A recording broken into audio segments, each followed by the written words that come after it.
Hey everyone, I hope you're all having a lovely day. I've had to spin around because there's this whole thing happening.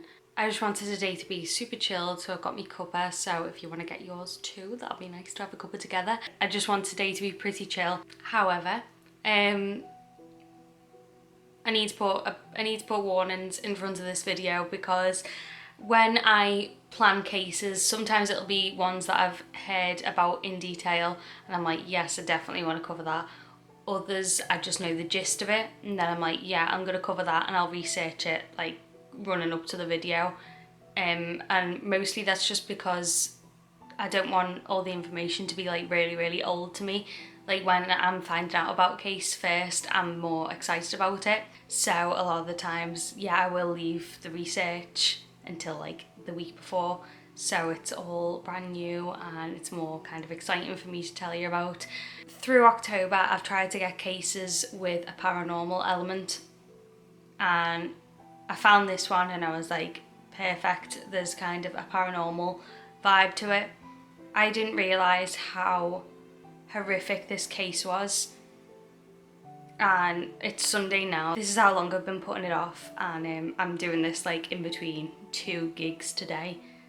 This is how last minute this is being filmed. This may even go up on Monday, I don't know. I felt really weird about covering this because of how bad it is, because I never want people to think I saved this one till last because it was, the most horrific, because I don't think like that, and I never want you guys to think that I think like that.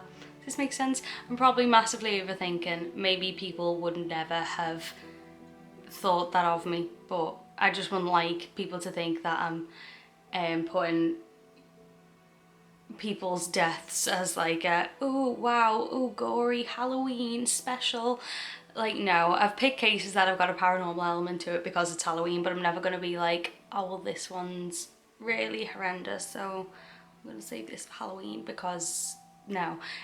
So I just wanted to kind of say that before I start telling you about it, because I'd never want you to think I did that with someone's death, because I don't know, it just feels very weird to me. I know that some people do that, and if that works for them, go for it. Everyone's got their own style, everyone's got their own channels. I'm not here to be like, that's wrong, but it feels wrong for me, so that's it. No hatred towards anyone that does it. Also, who likes my jumper? It makes me feel like a massive pumpkin and it's great. So if you haven't gathered already, this is a horrible case. Viewer discretion times a million. Elyse Pahler was born on April the 24th in 1980 to her parents David and Lisa Ann. She was pretty much a normal teenager. She was good at sports in school and she did really well in school too. They lived in a place called Arroyo Grande. I hope I'm saying that right. I keep saying Ariana Grande. Arroyo Grande. And it wasn't a very nice place in the 90s. I don't know if it's like that now, but back then it was just a place for shooting and stabbing. There was a lot of gang things going on. In 1995, with a population of 14,000 people, there were 100 violent crimes reported. So yeah, it wasn't the nicest place to live in the 90s. If anyone lives there now, please tell me what it's like. Is it still the same? Is it different? I am nowhere near there, so I don't know. When Elyse was 15, she started to rebel a little bit, like a lot of teenagers do. And to be honest, I don't think I did. I'll probably have to ask my mum and dad this, but I don't think I rebelled. Elyse started smoking and drinking, which a lot of people do around that age. I know that the legal age to drink in America is 21, so it's kind of young to be drinking. But with me, I don't, the reason I'm saying I didn't rebel is I never really went through that stage of drinking. In my family, alcohol was never kept from me. It wasn't like I was 5, my mum was giving me shots or anything. It was just kind of oh, if you want a glass of wine, you can have one, let's water it down with lemonade. So when everyone was going to get drunk in the park, saying that they were sleeping over at their friends, I never honestly did that, because I was just I can, if I want a glass of wine, I'll have a glass of wine at home in my jammies, and I don't think I've changed since then, to be honest. But Elyse started smoking weed and stuff, and it was one of them. Her mum and dad knew about it. They told her off, and she would sneak out at night, which definitely didn't do. I would be terrified to even sneak out now. She was getting told off by her mum and dad, but she wasn't really bothered. She wasn't too scared by it. Her mum and dad got a call that Elyse had actually turned up to school under the influence of something. They don't know exactly what, but she turned up and she was either drunk or high, which is not a good thing to do. So she got into a lot of trouble for that. That was like the step up where her mum and dad were just like, no, that's enough. And they signed her up to a kind of rehabilitation program for young people. It was just kind of a, my kids doing stuff and I can't stop them, so please help make them understand how bad this is, that kind of program. So she went there. The official name of the place she went to was the Mariposa Community Recovery Centre, and there she met a boy. His name was Jacob Delashmut, and he was having the same kind of problems as her. Jacob had two friends. One was Joseph Fiorella, who went to Elyse's school as well, and Royce Casey, who was friends with both of the boys. Elyse had friends who were girls. They were pretty, good girls. They were pretty well behaved, did really well in school. I've heard that they weren't too much into the drinking and smoking side of things as Elyse was, so when it came down to it, the boys were kind of better for doing that kind of stuff with. And she didn't really like the boys, no one really did. They were described literally as burnouts. They would smoke weed, they'd do acid, they'd drink, and the youngest of them was 14. Like, they were 14, 15 and 16. Joseph was the youngest, I believe. Then Jacob was the 15-year-old, and then Royce was the 16-year-old. So they were really young to be doing any of this kind of thing. Royce had also been kicked out of his first school, so these weren't great people to be around, and they weren't necessarily like friends of Elyse. They were just acquaintances, and she knew that they were into the kind of stuff she wanted more experiencing. So Elyse was 15 at the time, and Joseph, the youngest, was the 14-year-old, and he was apparently obsessed with Elyse. So Elyse would hang out with these boys once or twice to go and smoke and stuff. There was one time that they were all hanging out and one of the boys pretended to fall down a ravine to try and get Elyse to go and save him. He was waiting down there with a knife, which he passed to another boy, which wasn't one of the three I've just named. I couldn't find his name, but they passed this boy a knife and they were saying to him, do it, do it, do it, and he just froze. Elyse, for some reason, just carried on hanging out with them and thought that they were just messing around, they were just joking, they were just being teenagers, and that really wasn't the case. They were telling this boy to do it because they'd spoken about this before. They'd spoken about killing Elyse. Jacob, Joseph and Royce all were in a band called Hatred. This was a death metal band, and they took inspiration from other bands that they liked, particularly the band Slayer. They took a lot of lyrics that they heard in these songs as gospel, basically, and the lyrics really aren't very nice whatsoever. A lot of it includes necrophilia, killing people, but at the end of the day, it's just art.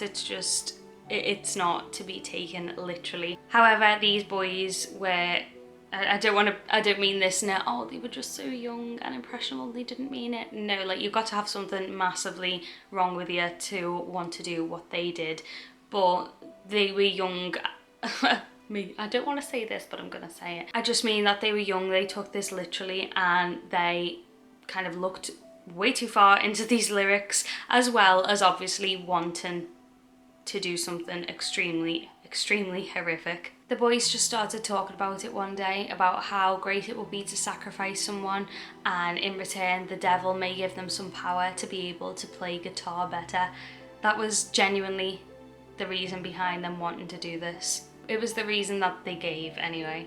On July the 22nd, 1995, Elyse was with her family just watching TV, having a chill, and then she got a phone call. It was one of the boys who were asking her if she wanted to go and smoke weed with them. She told her family, I'm going to bed, I love you, and then instead of actually going to bed and going to sleep, she tucked pillows into her bed to make it look like she was in there. Then she crept out of her French doors to go and meet the boys. Jacob, Joseph, Royce and Elyse all went to a eucalyptus grove to go and smoke and drink. Everything was going pretty normally, as it usually would, but then Jacob decided to take off his belt and put it round Elyse's neck. Royce held her down while Joseph pulled out a hunting knife. Joseph was the first one to stab Elyse in the neck, while the other boys then took their turns in stabbing her. Elyse started to pray and started to call for her mum, which just None of the wounds that the boys had inflicted on Elyse were actually fatal, so they decided that she wasn't dying quick enough for what they wanted.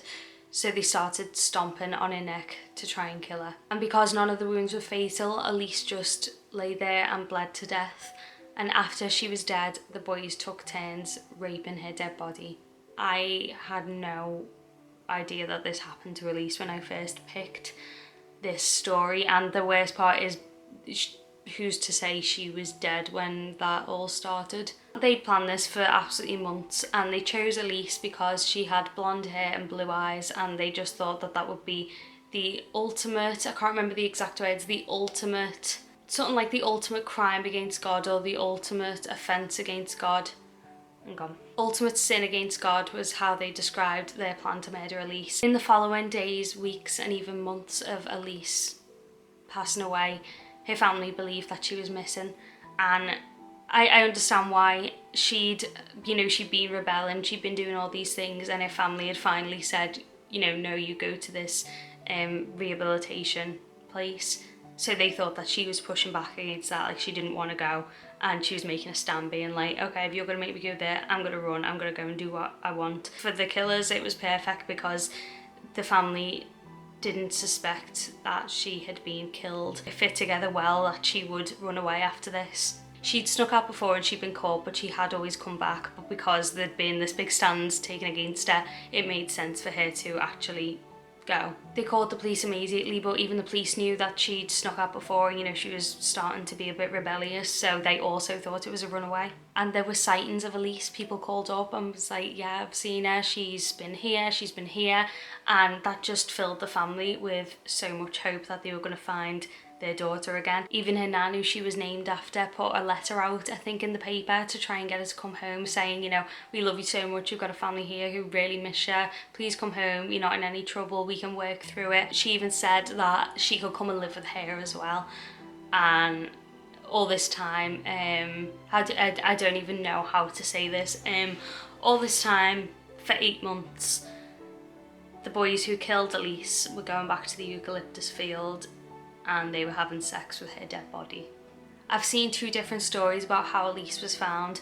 I have heard that someone just came across her body one day, and I've heard that Royce Casey found Christianity. I know that he found Christianity, but it also said that he came forward and told the police, like he fully confessed, was like, I killed a girl 8 months ago with these friends, these are the names, and he fully just straight up told them. Royce led the police to her body and told them absolutely everything they needed to know. He was obviously feeling extremely guilty about what he'd done. Doesn't make what he did any better, just the fact that he found Christianity, it's like, good for you, but you still killed someone. I've seen that he apparently came forward and told them because he believed that the other 2 boys were planning to do it again to another girl. When they took Elise's body in, she'd been stabbed at least 12 times. All through this time, the boys were saying about how they'd killed her, how they were going back and doing things to her body, and no one took them seriously because they were a group of weirdos. The boys admitted killing Elyse, but they said that they'd not done anything to her body or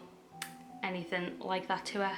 All I'm going to say is that there was a lot of DNA and they were proven to be lying. I don't know if Royce thought that maybe he wouldn't get as much of punishment as the other 2 if he told them. The boys were sentenced to 26 years to life in prison, and they were held at separate facilities, thankfully. So that is the case. A lot of people go really deep into the music of Slayer when they talk about this case, and I don't want to. There was a lot of claims that Slayer was directly responsible for this murder. I honestly, I'm not really one to outwardly state opinions, but I just think that's a load of crap. It may have deepened their interests in this kind of stuff a lot, but it's definitely not Slayer's fault. So yeah, I'm not going to go into that side of things, but if you're interested in that, it's worth a research if you want to look further into this case. Also, the film Jennifer's Body was massively inspired by this case, which is, I don't know, it's a little bit messed up. I've only seen that film twice. I actually watched it last night just to see, what bits they'd taken. I don't know if it's ever been confirmed, but it's definitely based from this case. So yeah, and quite honestly, I found this, I feel nervous talking about this case. I honestly wasn't going to film this just because of the timing of it. I was going to maybe leave it for a few months, but then I was just like, no, I will just explain. I'll be open and honest and explain. And you might think my reasons for wanting to put it off are daft. You might think that I shouldn't have uploaded this. I don't know. But anyway, I really hope you enjoyed this case. Thanks for sitting and having a cuppa with me. Woo, I've just nearly poured this all over myself. I upload a new true crime video every Sunday. I'm hoping this goes up on Sunday. If you haven't already followed me on Twitter and Instagram, then please do, because it's nice to have people over there. That's it from me, the big pumpkin. Thank you so much for watching, and I will see you in my next one.